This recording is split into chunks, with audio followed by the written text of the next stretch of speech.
participation à cet atelier métaverse. Métavers, quelle application, dans quel secteur et quelles compétences? Donc, je serai l'animateur de cet atelier et donc je suis président du conseil d'administration de l'IUT du Mans et secrétaire de l'Union nationale des présidents d'IUT. Nos intervenants, ils sont en plus dans l'ordre d'apparition à l'écran. Donc, Laurent à la droite immédiate, Yannick un peu plus loin et Pascal au bout. Alors, je vais les laisser se présenter avec tout d'abord Laurent Chrétien, qui a créé la société Comodal avec notamment son campus virtuel. Donc, je te laisse te présenter, Laurent. Merci Hervé, bonjour à toutes et tous, bienvenue au dernier.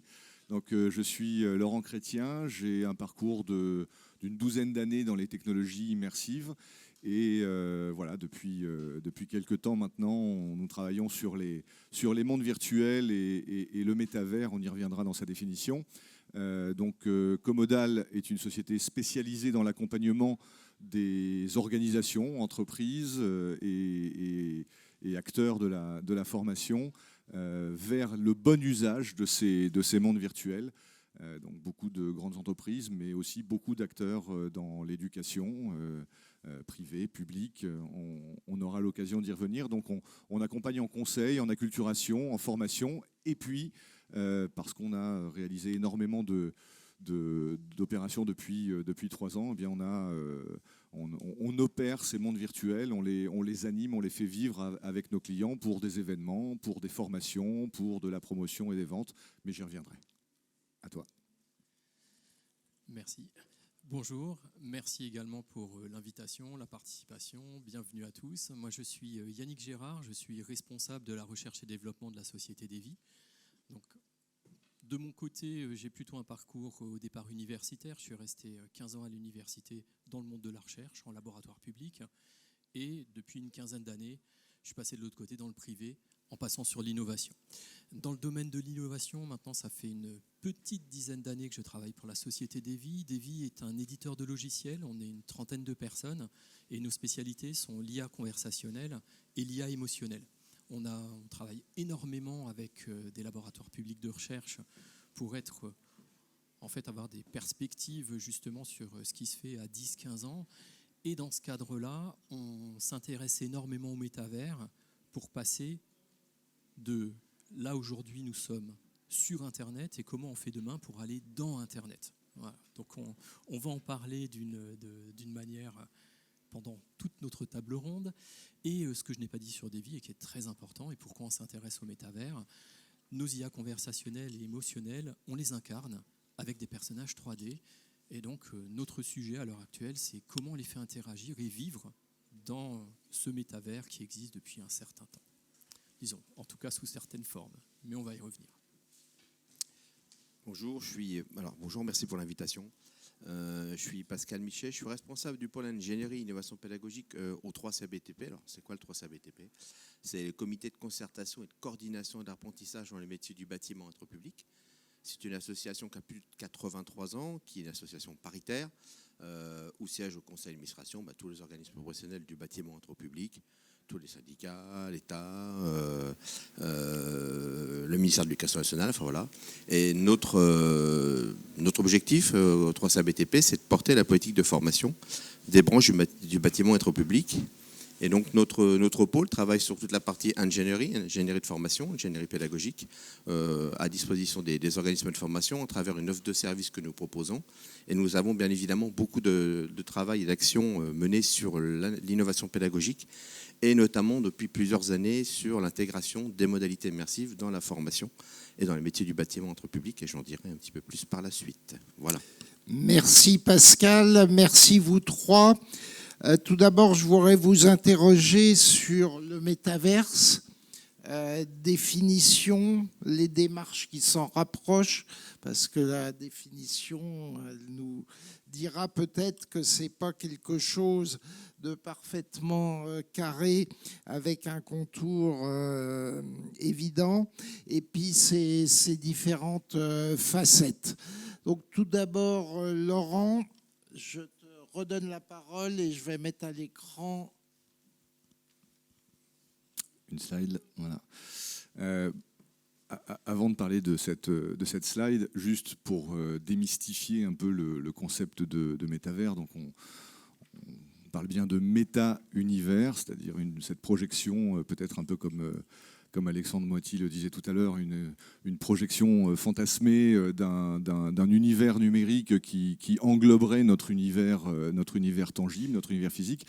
Donc méta-univers, ça veut dire quoi? Ça veut dire que, tu l'as évoqué, on va d'un Internet ou d'un web aujourd'hui dit 2.0, où on lit, où on écrit de l'information, on voit des vidéos, on voit des textes, on voit des photos, on les pose sur les réseaux sociaux. Et ce que vont permettre ces technologies, c'est d'aller vers un Internet où on va vivre des expériences, qui vont nous permettre de vivre des expériences collaboratives, distantes, où qu'on soit dans le monde, et non plus se balader de site web en site web ou de page web en page web, mais se balader d'environnement immersif en environnement immersif, de monde virtuel en monde virtuel, puisque le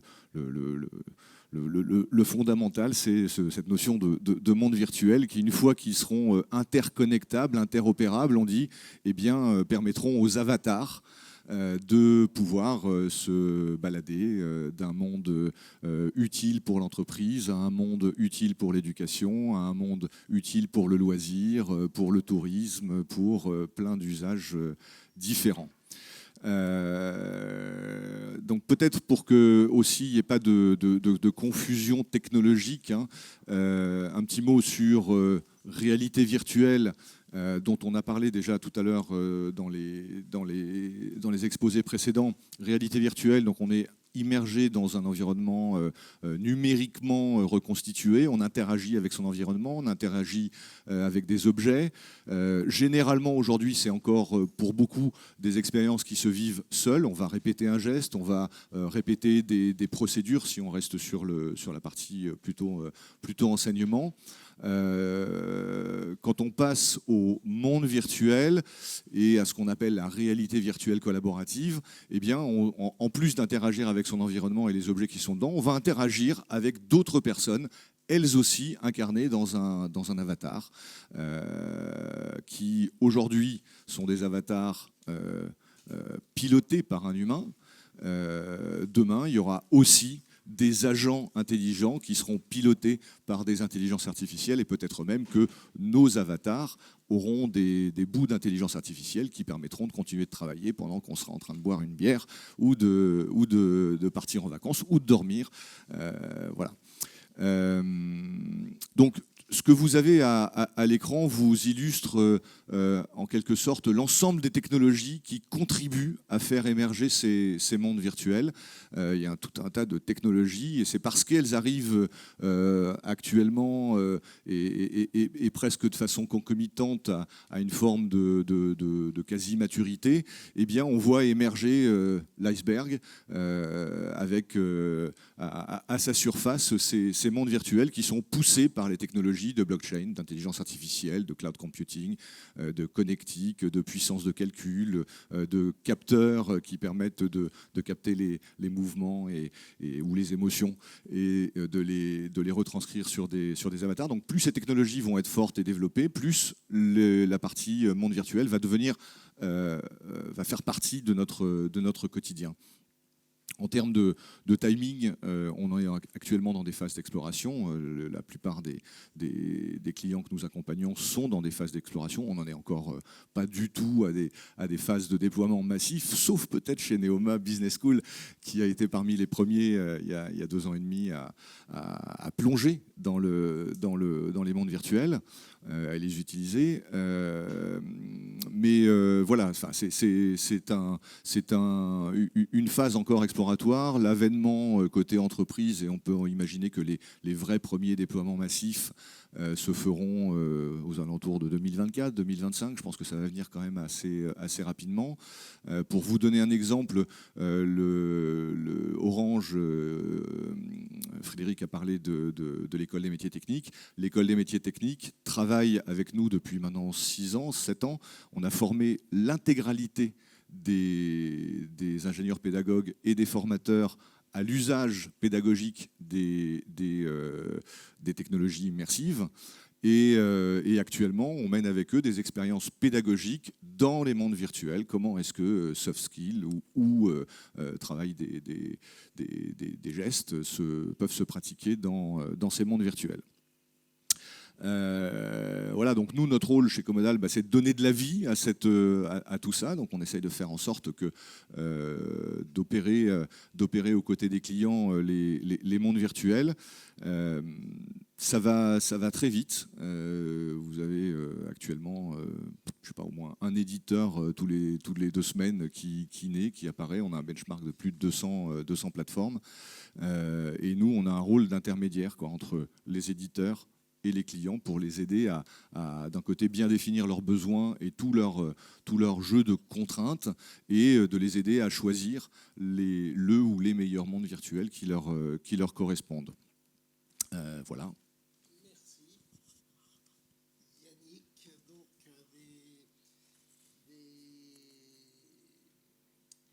des démarches dans le métaverse, et notamment faites par Davy sur les avatars et l'intelligence artificielle émotionnelle. Donc, séquence émotion. J'espère que je ne vais quand même pas pleurer, mais bon, on va essayer de faire une séquence émotion. Déjà, juste pour poursuivre aussi, ce qui est extrêmement intéressant dans le métavers, ce qu'il faut bien voir dans la promesse qui a été faite il y a quelques années par notre géant de la tech, c'est un monde complètement unifié. Tu disais, on peut passer de son travail à du divertissement, à on ne sait quoi, à ses courses. Et en fin de compte, en dessous, il y a une promesse que tout ça ne soit plus compartimenté, et qu'avec exactement le même matériel, même si les technologies sont différentes, on puisse passer d'un monde à un autre. Ça, c'est la promesse. Dans cette promesse aussi, qu'on n'atteindra pas en 2024-2025, c'est tout cet équipement, ces combinaisons qu'on pourrait porter pour ressentir énormément de choses, qu'il y ait des lunettes, un casque, etc. En plus, n'arriveront pas avant 10-15 ans. Je ne sais pas si l'évaluation est à peu près bonne.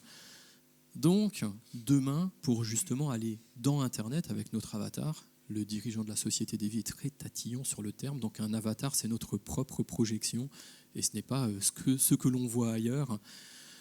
On a pris de nous double numérique, mais là, on quitte un peu le concept d'avatar. Votre avatar, c'est vous, sous une autre forme, ailleurs. Donc là, voilà, comme ça, on le pose. C'est la vraie définition. C'est une définition qui cadre l'avatar.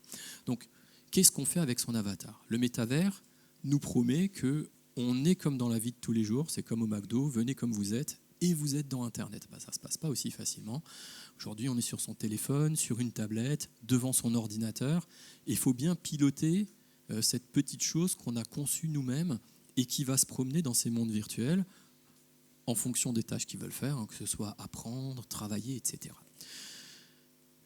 Quand il y a eu ce type d'annonce, on était en train de réfléchir. Nous, on a toujours eu ce ne sont pas des avatars, mais nos incarnations 3D. On fait des experts métiers qui essayent de répliquer, informatiser pour vous accueillir, pour vous conseiller, et qui essayent de conserver les mêmes codes de communication.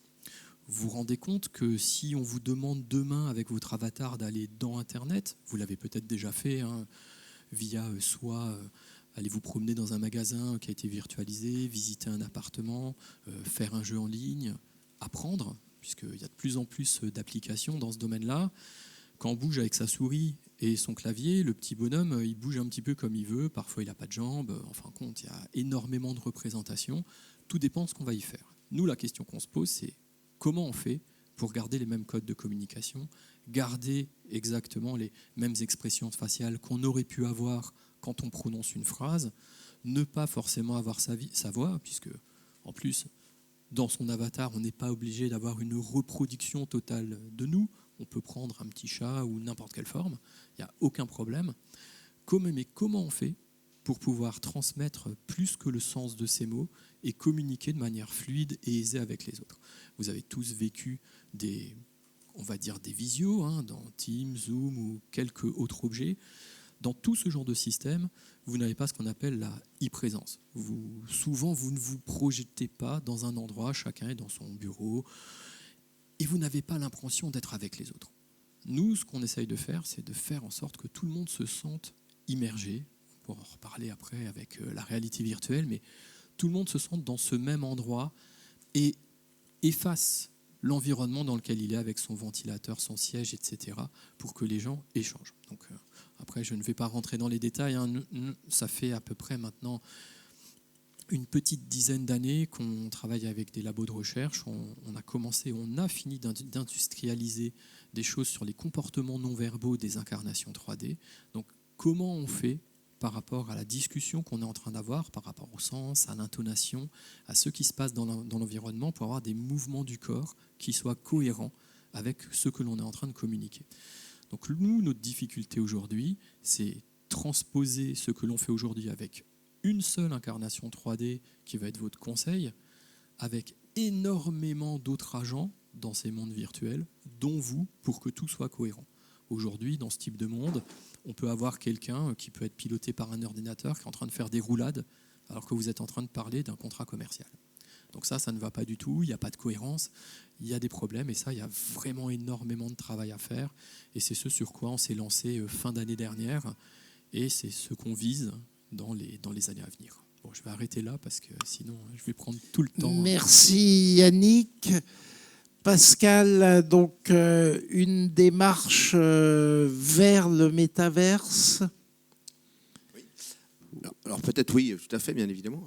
Pour revenir à ce qui a été dit précédemment, et notamment sur la définition qu'on peut en avoir, nous, ce qui nous a vraiment intéressé dès le départ sur ce sujet, c'est qu'on s'est aperçu qu'effectivement, en travaillant sur le fait d'immerger quelqu'un dans un environnement virtuel, c'est surtout qu'on pouvait aussi démultiplier les environnements et démultiplier les situations de travail. Et en fin de compte, aujourd'hui, nous, on essaye de travailler à améliorer la qualité de la formation auprès des organismes de formation des métiers du bâtiment entre publics. Et on voulait apporter un petit peu d'innovation, de nouveauté sur les pratiques pédagogiques que mettent en place les formateurs aujourd'hui. On a 100 000 apprentis aujourd'hui dans nos OFA. Et on se dit, effectivement, c'est bien de faire du présentiel. Ça, c'est des choses qui sont, je dirais, communes à tout le monde. En 2018, on a lancé une plateforme LCMS. Aujourd'hui, on a 50 000 apprentis et formateurs qui y travaillent. Et on est vraiment, nous, persuadés que l'immersif a vraiment aussi une valeur ajoutée dans les modalités de formation parce qu'elle permet d'immerger des apprentis dans une situation réelle de chantier, de travail, sans être réellement présent, bien évidemment, puisque aujourd'hui, la complexité pour les organismes de formation, c'est d'avoir des ateliers, des environnements pour former les jeunes. Et bien souvent, il n'y a pas suffisamment de place pour le faire. Et nous, on a tout de suite vu l'intérêt de l'immersif sur ce sujet-là, de dire, voilà, on peut développer des environnements, des routes, des ateliers, la pose de fenêtres, la pose de rambardes, sans avoir l'environnement possible. Mais l'intérêt était pour nous de dire, on immerge les jeunes dans ces environnements-là pour qu'ils puissent effectivement, à travers l'activité qu'ils vont mener, acquérir de la méthode, acquérir aussi la possibilité, ça c'est très important, quand on veut innover, on se dit, innover, c'est on a toujours le droit à l'erreur. S'il n'y a pas d'innovation, sans droit à l'erreur. Et en fin de compte, les jeunes sont toujours embêtés avec ce droit à l'erreur. Là, quand ils sont dans des modalités immersives, ils ont le droit à l'erreur, ils ont le droit de se tromper, ils ont le droit de recommencer. Et surtout, ce qui est intéressant quand on travaille avec les entreprises, quand on a commencé à construire nos premiers modules, en réalité virtuelle, on a questionné les entreprises, on a questionné les formateurs sur l'intérêt de mettre ça en place, parce que ce n'est pas la peine de se lancer dans des modalités qui sont quand même assez coûteuses au départ. Il y a 5-6 ans, c'est encore assez coûteux d'ailleurs aujourd'hui. L'idée, c'était vraiment de valider l'intérêt que l'on pouvait avoir, aussi bien du côté pédagogique que du côté professionnel. Et le premier intérêt qui a convergé, c'est effectivement cette capacité que peut apporter l'immersif à acquérir de la méthode pour un jeune. Ce qui est très attendu pour un jeune quand il est dans son entreprise, on va tout de suite chercher à ce qu'il ait de l'autonomie, c'est important. Et quand il est au CFA, il est plutôt sur l'acquisition de compétences, connaissances. Et là, effectivement, l'immersif nous a permis vraiment de travailler sur ces modalités-là. Et puis, je pense que tu développeras tout à l'heure l'interaction entre les différents métiers, parce que souvent dans le bâtiment, les erreurs et le fait que les différents artisans ne se parlent pas, les différents corps de métier, ou ne se coordonnent pas comme ils le devraient. Alors, ça nous fait une excellente transition avec les exemples, les domaines d'application du métavers. Et je vais te redonner la parole, Laurent. Alors, la cartographie que vous avez là, tous les mots que vous voyez dedans, alors il y a quatre grands sujets, hein, le sujet des ressources humaines, le sujet de l'éducation, le sujet de l'événementiel et le sujet du marketing, de la promotion, etc., sont toutes des opérations qu'on a déjà conduites. Hein, on a fait plus de 350 opérations, pouvant aller de la réunion ou du rassemblement dans ces mondes virtuels de quelques personnes jusqu'à plusieurs milliers, soit de façon temporaire, un peu comme on loue la porte de Versailles ou le carrousel du Louvre, soit de façon persistante. Hein, les campus de Neoma Business School, des Arts et Métiers, Alstom, etc., sont installés de façon permanente dans un monde virtuel et les collaborateurs y accèdent en fonction des programmes pédagogiques ou des activités qui sont proposées par l'école. Donc voilà, donc tout ça, c'est pas de la science-fiction, c'est aujourd'hui, c'est déjà le cas. Il n'y a pas de plateforme idéale encore aujourd'hui, donc vraiment en fonction des contraintes, des besoins, il faut l'analyser, il faut regarder, et puis on choisit la bonne plateforme. Dans le cadre de l'éducation, je voudrais apporter un premier exemple, qui est celui d'une affaire qu'on vient de démarrer pour l'enseignement catholique, pour une structure qui s'appelle Formiris. Je ne sais pas si vous connaissez, c'est le centralisateur des formations de formateurs. Et je trouve que c'est une démarche hyper intéressante parce que pour le coup, ils ont bien compris que si on veut réussir la transformation et la transformation vers ces usages, il faut dans un premier temps que les formateurs des formateurs, qui vont être les diffuseurs derrière, soient tous parfaitement aguerris et maîtrisent l'usage de ces mondes-là. Donc ça, c'est un sujet, c'est un premier point important, c'est de se dire, on n'y va pas comme ça à la fleur au fusil, il faut analyser qui vont être au sein de vos organisations les vecteurs de la transformation, les acteurs de la transformation. Donc ça, c'est un premier exemple. Donc c'est un projet issu de Definum, dont tu pourras parler aussi. Voilà. Après, d'autres exemples. On a déjà cité Neoma. Peut-être qu'Alain pourra intervenir tout à l'heure dans les questions-réponses. Je pense que c'est un bel exemple, multi-usage, beaucoup de tests qui sont faits et d'opérations à valeur ajoutée. L'objectif étant évidemment c'est pas de remplacer le physique. Hein. On ne cherche pas à remplacer le physique, on cherche à augmenter le potentiel du physique. Je vais vous donner un autre exemple, mais qui n'a rien à voir avec l'éducation. On a travaillé et on continue de travailler pour les studios Newen de TF1, donc studio de production qui fait des séries télévisées et des films. Ils nous ont contactés en amont du Festival de Cannes 2022 en nous disant on va être présent au Festival de Cannes 2022 physiquement, mais on sait que toute la plaque asiatique, tous nos distributeurs et nos diffuseurs de séries et de films de la plaque asiatique ne peuvent pas venir. Du coup, ils nous ont demandé de réfléchir avec eux à la création d'un monde virtuel qui serait dédié à la présentation à ces distributeurs-diffuseurs de leur série.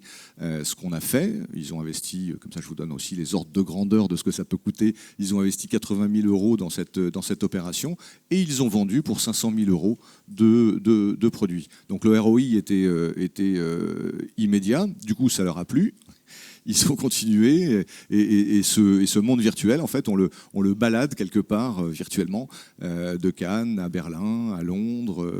Là, on est revenu à Cannes cette année. Et ils en profitent pour conduire d'autres expériences de recrutement. Ils ont recruté leur Chief Metaverse Officer dans leur monde virtuel jusqu'au dernier entretien. Enfin, le dernier entretien s'est fait évidemment en présentiel. Dans le cadre du recrutement, on travaille actuellement pour Auchan, pour une campagne de recrutement de 1500 apprentis.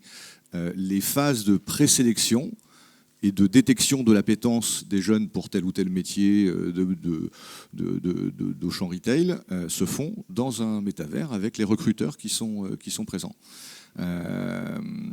Voilà pour quelques exemples, mais on pourra en avoir plein d'autres. N'hésitez pas à poser des questions après.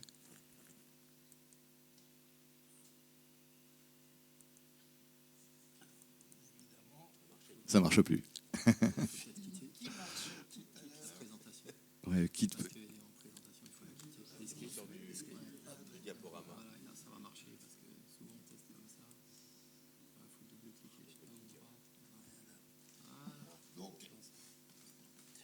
Avant de passer la parole à Yannick, un film.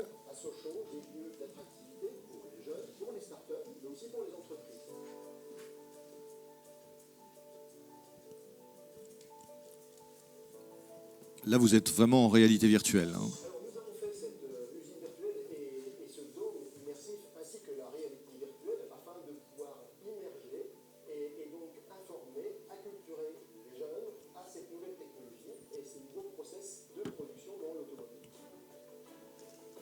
Alors, nous avons également développé ce qu'on appelle un jumeau numérique de formation. En fait, c'est une application dans laquelle nous avons virtualisé l'installation réelle et à partir de cette installation 3D, de pouvoir interagir avec l'installation afin de faire des pannes, de pouvoir la piloter, de pouvoir la faire réagir comme si on était dans l'installation réelle.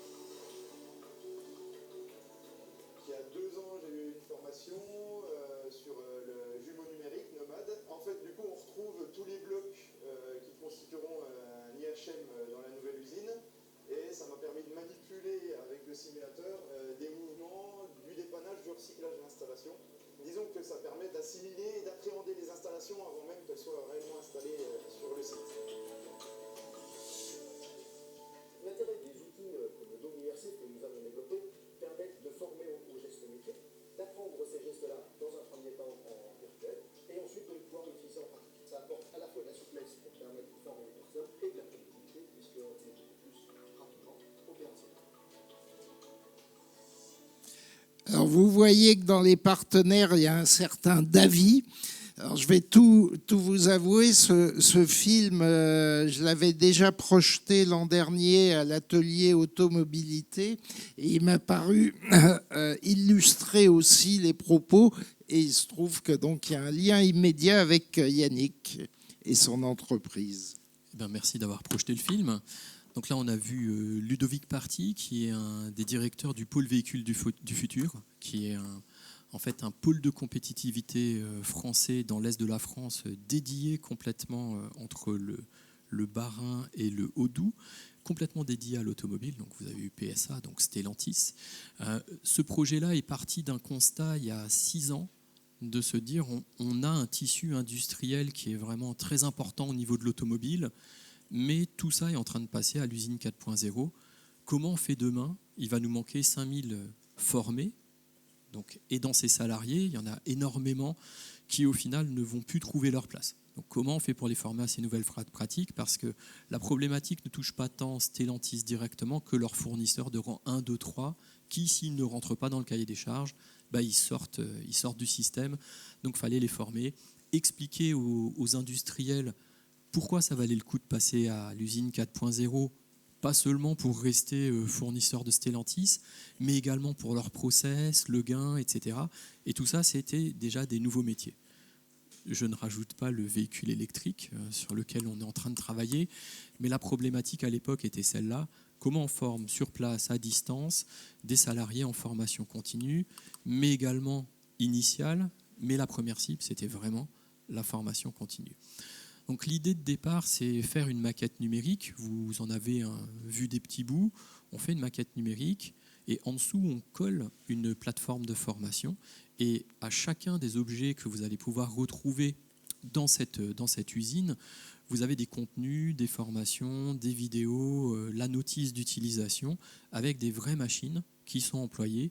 Et toutes les machines ont été données par des contributeurs pour que ce soit à l'image de ce qui est utilisé justement sur ce territoire. C'est une autre société qui s'appelle Shine qui a fait la plateforme. Et à partir de là, l'outil a été conçu pour pouvoir faire des scénarios de formation. Donc sur la plateforme, vous avez un plan en 3D de toute l'usine avec tout le matériel qui est disponible. Il y en a un peu plus que 70 maintenant, vu que des modules de formation, vu que ça a un peu développé, c'est toujours en cours de développement. Vous avez ce plan d'usine, toutes les machines en stock, vous les placez où vous voulez. Vous écrivez votre scénario en plusieurs phases. Vous appuyez sur un bouton, vous l'avez en 3D, vous pouvez vous promener dedans avec téléphone, tablette, etc. Il y a un système de conversion qui vous permet de le faire aussi en réalité virtuelle. Et il y a des outils, des blocs qui ont été installés, ça c'est important, on en reviendra pour que tout le monde ait un même accès au niveau du matériel, parce qu'on ne peut pas demander à tout le monde d'avoir le même matériel, il faut des points physiques, c'est très très important. Et vous avez des systèmes pour faire de la réalité virtuelle collaborative, où vous êtes à plusieurs en train de manipuler les mêmes objets. Donc c'est un peu ça, ce projet-là, et ça c'est une première étape, et on l'a conçu comme une pièce de puzzle qui puisse en fin de compte se visiter et s'utiliser dans un autre monde virtuel qu'on pourrait coller. Alors pour l'instant, c'est une pièce de puzzle seule. Aujourd'hui, on est impliqué toujours avec les mêmes partenaires sur un projet de maintenance de batteries de véhicules électriques. Donc à côté de l'usine, on va ouvrir un atelier qui se positionnera comme une autre pièce de puzzle juste à côté. Et derrière tout ça, on a des projets de quartier numérique, de montée en compétences, qui sont un peu une version 2 du campus connecté, là où un campus connecté vous permet d'aller voir ce qui se passe dans une université, quand vous êtes dans une ville médiane. On veut essayer à l'échelle de la France, par exemple, on va commencer par des territoires plus petits, de n'avoir qu'un nombre de formateurs référents limité pour que toutes les personnes qui se connectent puissent le voir et se donnent des points de rencontre dans des établissements de formation, des universités. Il faut qu'il y ait un endroit physique avec le bon matériel, mais qui puisse profiter du meilleur enseignant reconnu, formateur, à un endroit particulier. Ce qui est très intéressant aussi au niveau de la formation, on l'a vu en travaillant avec l'IUMM dans ce cadre-là, typiquement sur la formation sur la haute tension. Donc il est très difficile, ils ont des sortes de jumeaux des jumeaux physiques pour la haute tension, on doit être plusieurs. Là, avec des formations numériques, vous pouvez aller dans des endroits extrêmement dangereux en les numérisant, faisant de la réalité virtuelle collaborative avec une personne qui surveille, une personne qui opère, j'ai oublié tous les noms. Mais en tout cas, vous avez des possibilités d'aller dans des endroits très, très, très dangereux, de les simuler et d'être supervisé par un formateur expert. Donc je ne sais pas s'il me reste encore un peu de temps. Mais...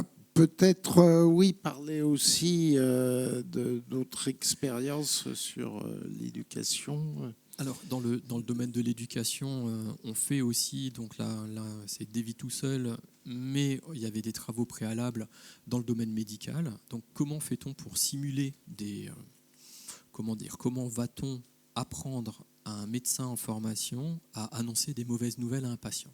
Donc c'est des exercices qui ne sont pas faciles. On peut difficilement s'entraîner sur des gens qui viennent de subir des erreurs médicales. Donc là aussi, on fait un modèle grâce à une IA d'un patient qui va pouvoir avoir plusieurs types de réactions. Le médecin ne sait pas vers quel type de personnalité va s'orienter et il va devoir gérer, en fin de compte, des scénarios pour apprendre à une personne qu'on l'a mal diagnostiquée, qu'on s'est trompé pendant l'opération, etc. Donc là, il y a une vraie formation qui est faite, un peu à l'image de ce qui est fait dans la simulation médicale avec les mannequins physiques. Ça peut soit être piloté par un médecin derrière qui va faire des scénarios, donc là, il n'y a pas beaucoup d'IA, à part dans l'analyse de ce qui est en train de se passer, ou ça peut être automatisé par rapport à des scénarios qui sont produits par des médecins. Donc ça, c'est un exemple aussi, et je terminerai par un dernier exemple, puisque j'ai eu une petite perche sur le recrutement. Donc sur le recrutement, Davy, ça fait depuis 2018 qu'on fait des systèmes de pré-recrutement, attention, où on automatise Donc en fin de compte, à l'image de ce qui s'est développé dans le monde du recrutement sur les vidéos, on fait des entretiens vidéo que vous pouvez faire avant d'être reçu par un RH, ce qui enlève plein de problématiques. Les RH, sinon, sont obligés de travailler tôt le matin quand ils font de la chasse de tête ou tard le soir, alors qu'avec la vidéo, ils les prennent comme ils veulent, ils les regardent et ensuite ils décident quel candidat choisir. Nous, on l'a automatisé avec une incarnation 3D d'un recruteur qui, en fonction des besoins du RH, le RH dit ce dont il a besoin, à quelle question doit répondre. L'incarnation 3D du RH, l'avatar du RH pour le coup, ça peut être lui, va poser ses questions dans le cadre de ce pré-entretien. Tout lui est proposé et il choisit le candidat qu'il a envie de rencontrer en vrai ou les candidats pour continuer l'entretien. Voilà. Donc ça, c'est encore un autre exemple. Merci. Pascal, donc dans le bâtiment, dans le BTP. Là, on vient de voir une production qui est vraiment aboutie, vraiment de qualité. Nous, on est parti un petit peu plus modestement au départ avec, dans le bâtiment et les travaux publics. On est parti sur le fait de travailler déjà dans un environnement avec un simple joueur, de pouvoir travailler dans un environnement où l'apprenti peut être immergé et faire des activités professionnelles qui sont attendues dans le cadre de référentiels pour valider à la suite des compétences en situation de travail. Peut-être expliquer d'entrée de jeu comment ça s'est fait. C'est-à-dire qu'on a vraiment travaillé avec un groupe de formateurs. L'idée était vraiment de valider l'intérêt pédagogique et professionnel que ça allait avoir. Et donc tous les modules qu'on a créés au départ simple joueur, on les a créés il y a ça maintenant 5-6 ans avec des formateurs. On a créé des scénarios, on a tout structuré. On les a fait valider par des entreprises dans les métiers concernés.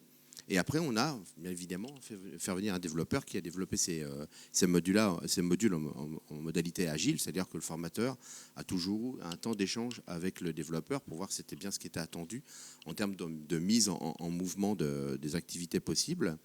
Et puis, ce qui est important aussi, ce qui a fait vraiment changer un peu la donne pour nos formateurs, c'est qu'ils voulaient pouvoir derrière évaluer ce qui avait été fait par le jeune.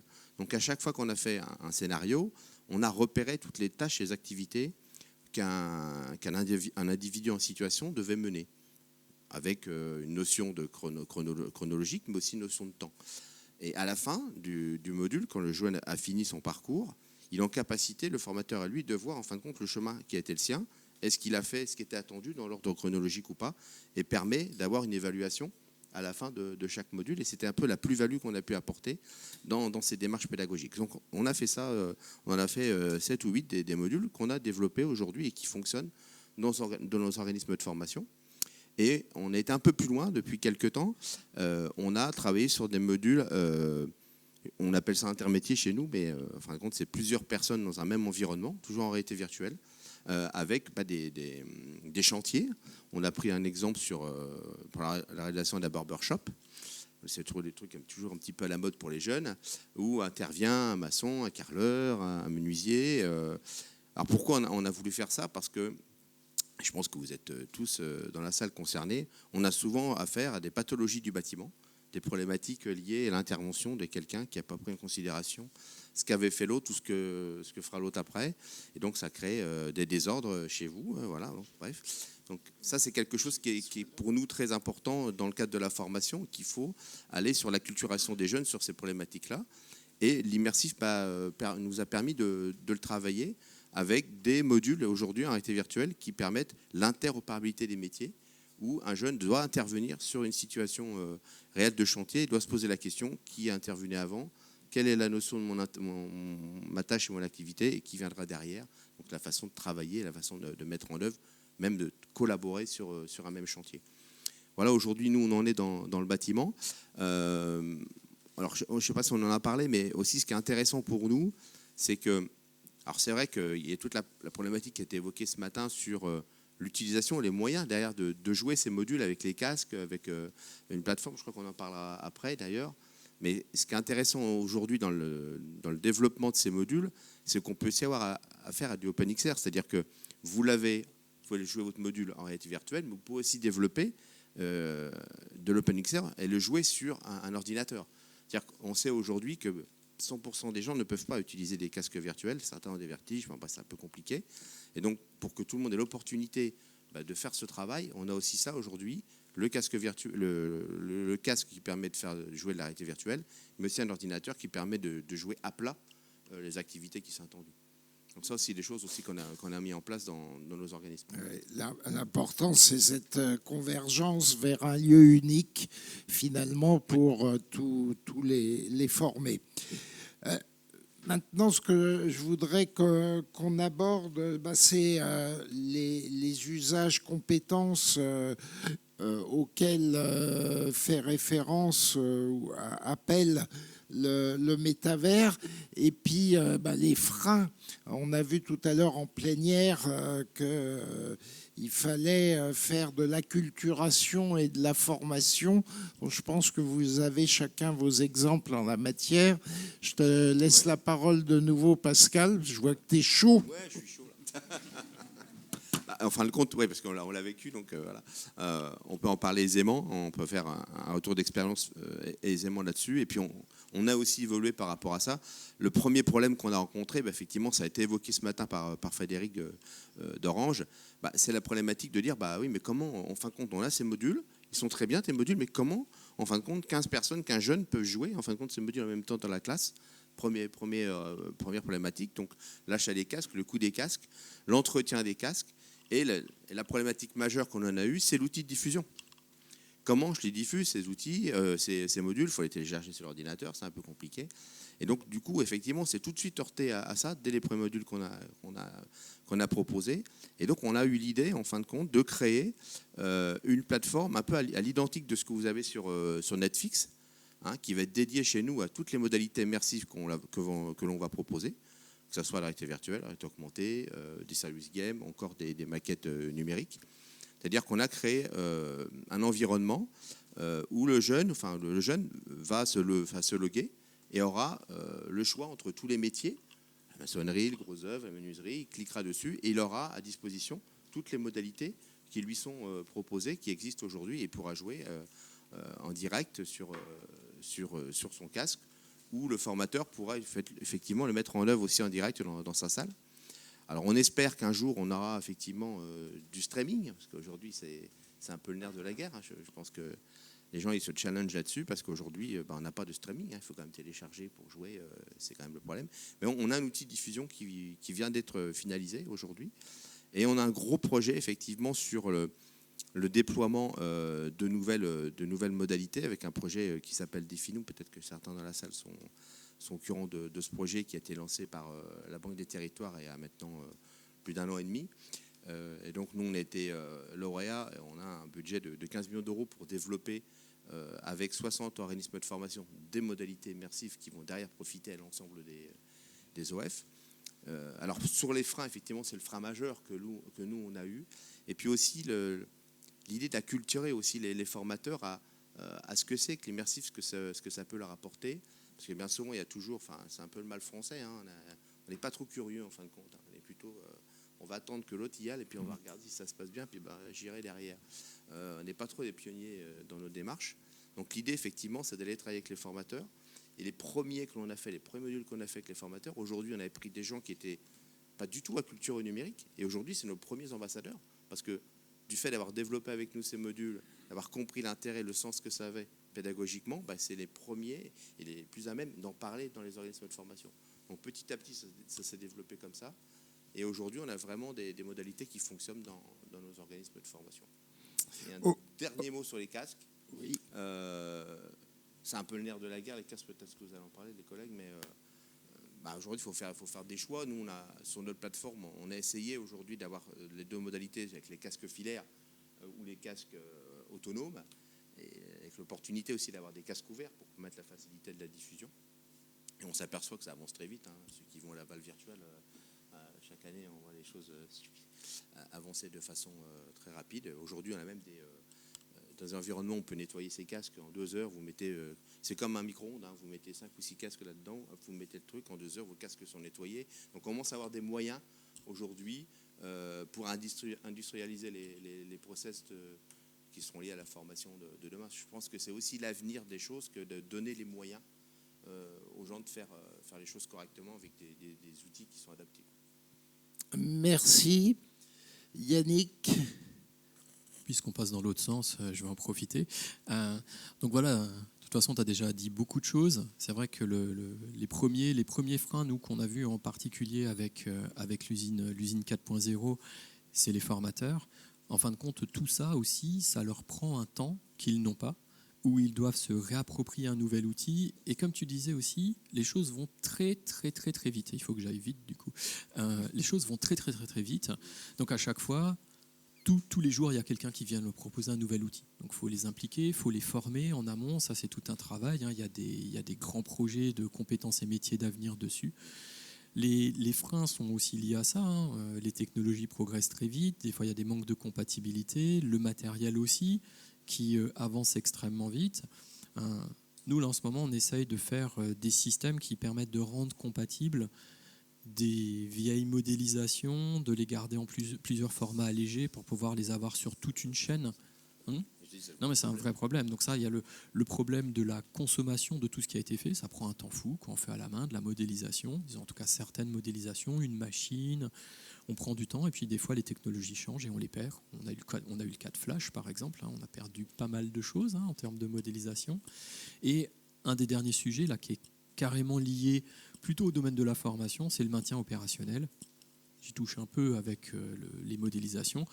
Comment on fait une fois qu'on a eu un contenu, un formateur a pris du temps pour faire son contenu sur certains systèmes, si on doit le mettre à jour, que ce soit au terme du fond, des enjeux pédagogiques, de ce qu'il y a à l'intérieur, mais également de la forme. Et on réfléchit à des systèmes dans lesquels, en fin de compte, c'est plus le formateur qui s'en occupe, mais une équipe d'ingénieurs pédagogiques qui va prendre en charge tous ces contenus et les garder à jour sous la supervision d'un conseil, bien sûr, mais avec des gens limités, mais où on garde à flot par rapport aux nouvelles techniques ce genre d'outils.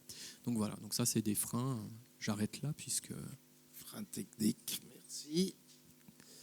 Laurent. Alors, des freins rapides avant qu'on se fasse éjecter. Alors, Sortez de route. je ne sais pas si je vais parler de freins, je voudrais juste refaire une petite clarification parce que j'ai peur que dans vos têtes, il y ait mélange entre métavers et réalité virtuelle. Métavers, on parle bien de monde virtuel, c'est-à-dire ce sont des lieux dans lesquels on rassemble des gens pour quoi que ce soit, pour faire un événement, pour faire une formation, etc. etc. La plupart aujourd'hui des éditeurs et des accès à ces mondes virtuels se font via, la plupart des accès se font via un ordinateur, de façon extrêmement simple, en particulier parce que les casques ne sont pas déployés et que le casque n'est pas forcément une finalité quand on parle simplement d'interaction entre les gens et avec l'environnement. En revanche, quand on veut travailler des gestes, quand on veut être au plus proche de la réalité, virtual reality, c'est de la quasi-réalité. Quand on veut être au plus proche de cette réalité, eh bien là, on se met dans un masque de réalité virtuelle et on va répéter ces gestes. Je ne sais pas si tu veux qu'on parle des quatre R qui sont importants pour la réalité virtuelle. Le premier, tu l'as évoqué, c'est le risque. La réalité virtuelle permet de former en évitant d'exposer l'apprenant au risque.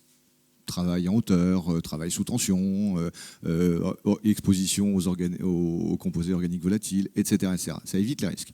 Deuxième cas, c'est la rareté de l'événement pour lequel on veut former. Par exemple, si vous voulez former des opérateurs de barrage à une crue centenaire, vous n'allez pas attendre la crue centenaire, qui n'arrivera peut-être d'ailleurs pas. Vous allez faire un environnement virtuel, vous allez créer un barrage virtuel, vous allez exposer les opérateurs à une situation qui n'arrive que extrêmement rarement. C'est le deuxième point. Troisième point, c'est quand vous devez répéter et apprendre un geste de façon quasi automatique. Donc là, on est dans le répétitif. Comment est-ce que je répète le geste ou ma procédure? J'entre dans une salle blanche, qu'est-ce que je fais? Bon, il y a tout un enchaînement de tâches à réaliser et vous allez le répéter en réalité virtuelle et finir par le connaître quasi par cœur avant d'aller, le mettre en œuvre. Et le quatrième point, on en a parlé un peu, c'est quand on répète avant l'action. Le chirurgien qui va faire une intervention hyper compliquée, eh bien, juste avant l'opération, il va la répéter en réalité virtuelle, et comme ça, il sera en confiance, rassuré, etc., etc. Donc ça, c'est les quatre notions d'usage de la réalité virtuelle. Pour ce qui concerne les mondes virtuels et le métavers, eh bien toutes ces alors très peu d'éditeurs le permettent encore, mais ça va arriver. Toutes ces formations, toutes ces expériences de réalité virtuelle qui peuvent être développées dans la formation vont progressivement être accessibles, et ça se fait déjà de certaines façons, vont être accessibles depuis des mondes virtuels où on va pouvoir passer à un moment donné d'expériences qui sont sur l'ordinateur, pouf, après on chausse le masque pour réaliser tel ou tel geste, on repose le masque, on passe à autre chose. Voilà, tout ça est en train de converger à toute vitesse. Voilà. Merci. On a abordé, survolé au niveau des compétences ce qui était attendu. Mais bon, on l'a vu, c'est surtout comme les technologies évoluent beaucoup. Ce qu'il faut, c'est avoir des personnes qui ne soient pas réticentes à la connaissance de ces technologies, qui aient un accès. On a vu le problème d'accessibilité à ces technologies, à ces mondes, et puis qui aient des formateurs qui eux-mêmes soient des prêcheurs. Merci. Alors, on avait prévu une partie questions, mais bon, je pense que la partie questions, elles seront peut-être... Bon, alors, une. Merci beaucoup. Merci pour cette présentation très intéressante. J'avais une question sur les métiers du métaverse. Alors, pas la transformation des métiers actuels via le métaverse, mais les métiers spécifiques portés par le métaverse. Merci. Vous en avez un là qui est... Ouais, Comodal c'est son métier. Comodal est entièrement... Ouais. Alors, c'est assez compliqué, en vérité, de répondre à cette question de façon simple. On pourrait citer de façon facile l'évolution d'un community manager qui va passer de Chief Metaverse Officer ou Chief Metaverse, ce qu'on veut. Bon, ok. Moi, je crois surtout que c'est dans les technologies connexes qu'il va y avoir de plus en plus de besoins. Typiquement, même si l'intelligence artificielle générative va permettre de créer des mondes à la volée, il suffira de donner le bon prompt, fais-moi une salle de réunion 3000 lieues sous les mers, et on aura une salle de réunion 3000 lieues sous les mers. Bon, mais après, il va quand même falloir augmenter les capacités de design graphique, de design d'expérience. Je pense que les métiers liés au design à la fois serviciel et graphique vont être des pourvoyeurs de talents dans le métavers demain. On n'a pas évoqué aussi tous les sujets de connexion avec la blockchain, avec les NFT, etc. Bon, là aussi, il y a à partir du moment où de plus en plus de transactions, entre guillemets, que ce soit pour de la vente, puisque on va passer à coup sûr d'un e-commerce de sites de commerce en ligne à du v-commerce et donc à des magasins en ligne dont on rentrera dans le magasin virtuellement et on achètera ses courses. Bon, tous les métiers qui sont liés à la transaction vont se développer. Mettre des mots exacts, je sais pas. Comme ça, là, je les ai pas en tête. On avait fait une projection il y a quelque temps que vous pourrez retrouver sur mon LinkedIn, où on avait plutôt travaillé sur les évolutions de métiers. Est-ce qu'il va y avoir de nouveaux métiers ? Moi, j'en suis pas totalement nouveau, je ne suis pas intimement convaincu. Ça, d'autant plus que je crois, et je le répète, on ne parle pas d'une substitution du monde réel par un monde synthétique, on parle d'une augmentation. Donc forcément, il faut qu'il y ait du lien entre ce qu'on fait aujourd'hui et ce qu'on fera demain. Alors après, qu'à la marge, il y a des nouveaux métiers, probablement. Merci. Quelque chose à rajouter ? On aurait pu parler du côté économique des choses, mais ça va être un peu compliqué.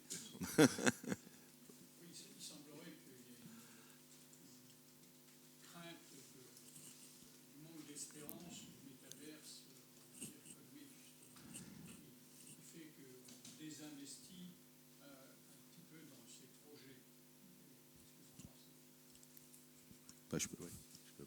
Ouais, bon. Si vous parlez des majors, et notamment de Facebook, là on va rentrer dans une discussion qui va être longue parce que pour moi elle est philosophique, voire spirituelle, ou politique plutôt. Je ne crois pas du tout à la continuation du modèle médias sociaux dans le métavers. Continuer le modèle médias sociaux où votre donnée est la denrée et la valeur de l'entreprise de médias social. Je ne sais pas si vous imaginez, mais on n'en a pas parlé techniquement, mais dans un masque de réalité virtuelle, si demain en plus on a des combinaisons, déjà aujourd'hui on traque vos émotions, on traque tout ce que vous regardez, enfin on traque, l'outil permet de traquer tout ce que vous regardez.